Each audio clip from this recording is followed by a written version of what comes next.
All right, now let's see how we can generate a JSON web token and return it from our login API. First, we go to our POM file and add 3 new dependencies. So here we add the dependency tag. Now the artifact ID is JWT-impl. Group ID is io.json web token. And the latest version at the time of this video is 0.12.6.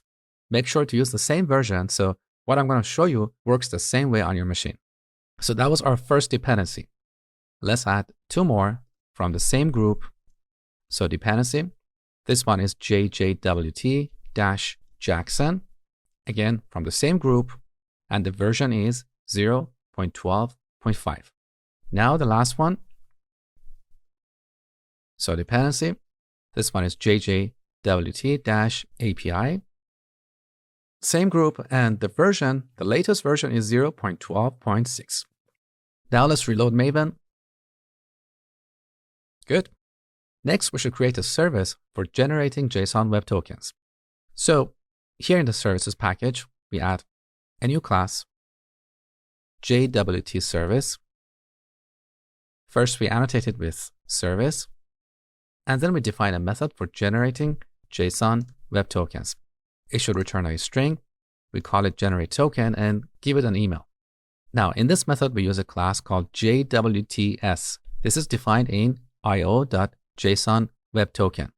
Now, this is essentially a builder object, so we use it to build a JSON web token. So we call JWTS.builder. Next, we call subject and pass the email. Now, we are essentially setting the sub property of the payload. Now, in this example, sub is set to a user ID, but we can also set it to an email, anything that uniquely identifies a user. Okay? So we set the subject. Next, we set issued at to the current date. So we pass a new data object. Then we set the expiration.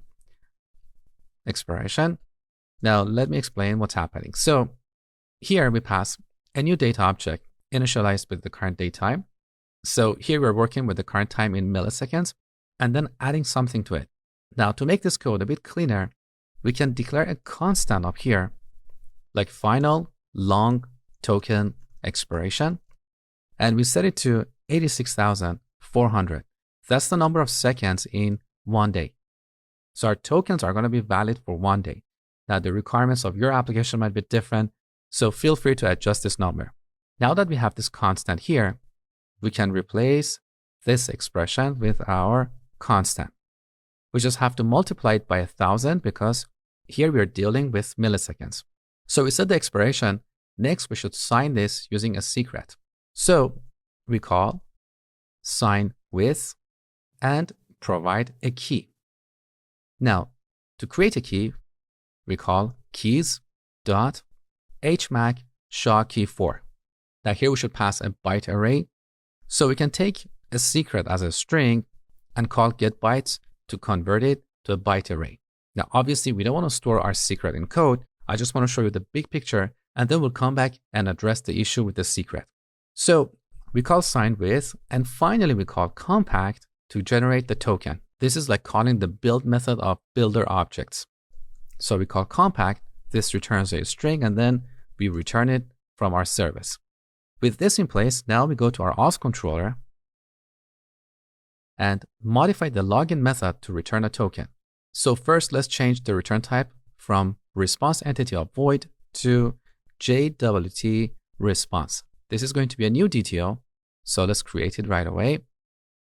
We put it in the DTOs package, and here we add a single property that is token. Next, we annotate it with data. Now, back to our auth controller. Next, we add our new JWT service to this class for generating a JSON web token. So we add private final JWT service. Okay. Now, after we authenticate the user, here we create a token. So we call JWT service that generate token and pass the email.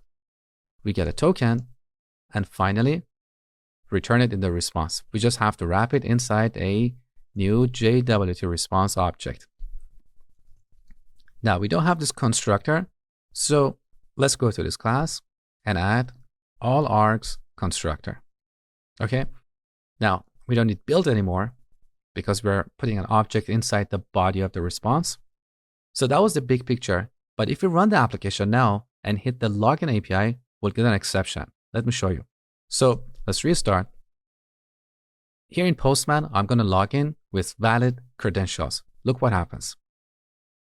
We get a 403 error. Now, if you look in the console, you see this exception, weak key exception. The error is saying the specified key byte array is 48 bits.